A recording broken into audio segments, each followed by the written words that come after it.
kemudian pernah bergabung lagi di Hutan Cikawang, bahkan menikahkan putri Mangkubumi dengan RM saya juga untuk perkawinan politik.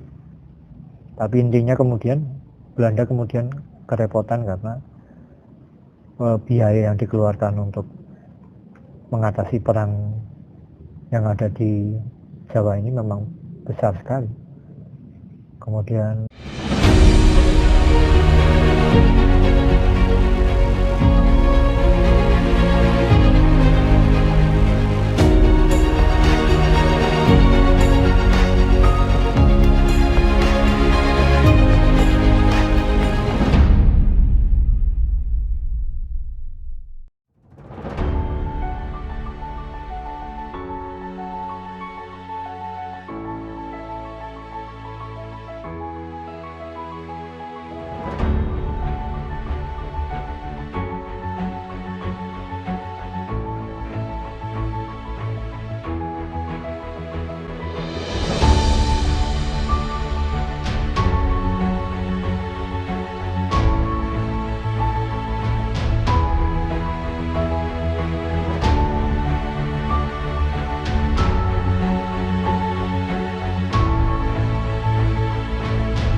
berbicara mengenai perjanjian Giyanti, itu memang berawal dari suksesi Jawa yang waktu itu mendera keraton Kartosuro. Banyak sekali pemberontakan dari raja-raja atau saudara-saudara raja pada waktu Mataram Islam berada di Kartosuro, dan semakin menyebat ketika Raden Mas Said waktu itu keluar dari keraton Kartosuro dan memutuskan untuk melawan keraton. Pada waktu itu Sinom Pakubuwono II memerintahkan Pangeran Mangkubumi untuk menumpas pemberontakan itu dengan imbalan sejumlah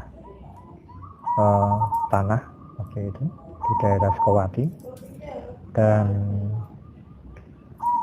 beliau berhasil mengalahkan, bisa mengambil kembali daerah Sukowati. Tapi karena diceritakan memang ada semacam politik ya, kemudian hadiah itu diurung untuk diberikan kepada Pangeran Mangkubumi.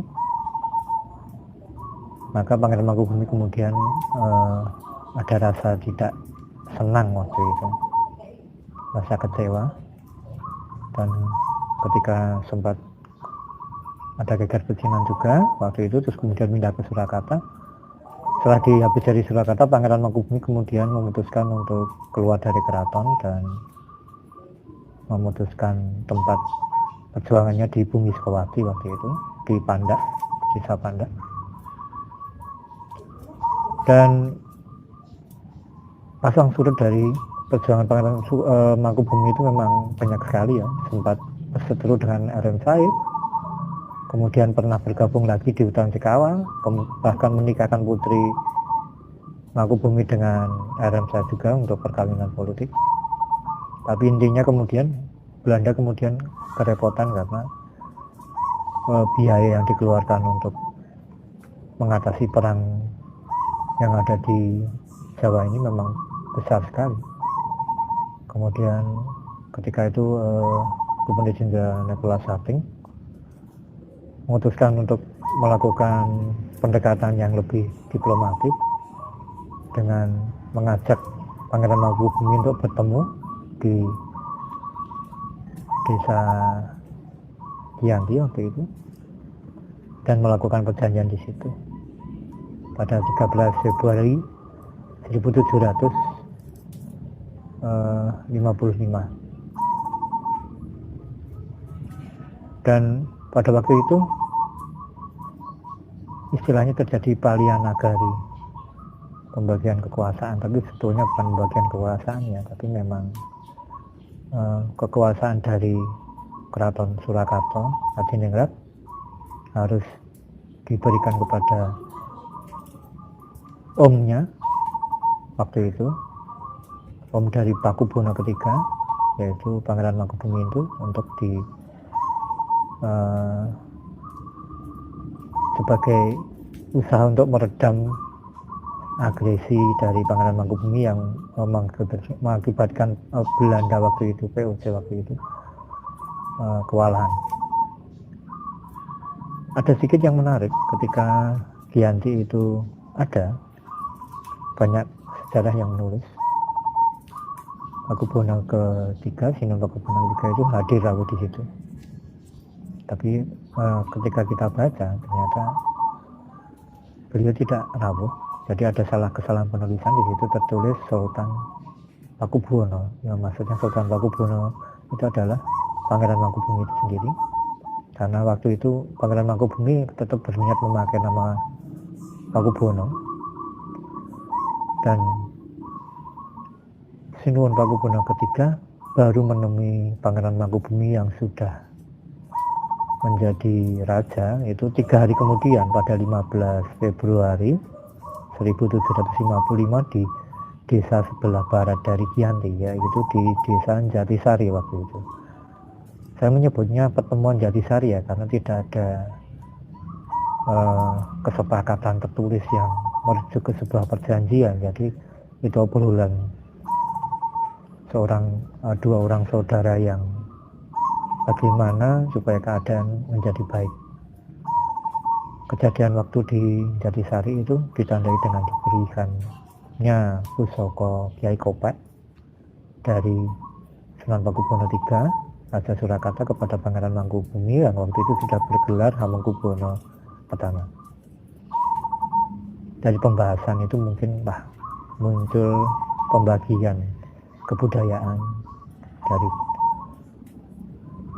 Ageman yang Mataram yang lama kemudian dipakai atau disuwun oleh Surakarta, oleh Pangeran Mangkubumi atau Hamengkubuwono pertama, dan Pakubuwono ketiga membuat struktur pakaian baru yang kita bisa lihat sekarang ini.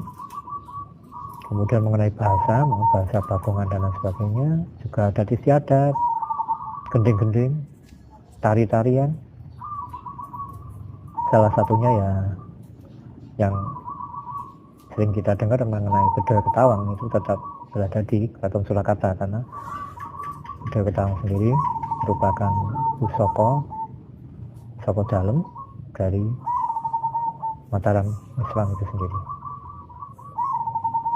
Jadi dengan adanya Giyanti, kekuasaan Mataram terpecah menjadi 2, dan Adam saat waktu itu merasa kecewa. Beliau melakukan perlawanan terus-menerus dan muaranya terjadilah perjanjian Salotiga pada tahun 1757 di Salotiga sana, yang kemudian membuat Surakarta kehilangan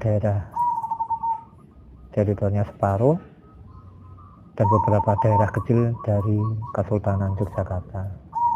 Dengan demikian, ketika sampai tahun 1757, Mataram kemudian berpecah menjadi 3 bagian, yaitu Kasunanan Surakarta, Hadiningrat, Kesultanan Yogyakarta, dan Mangkunegaran.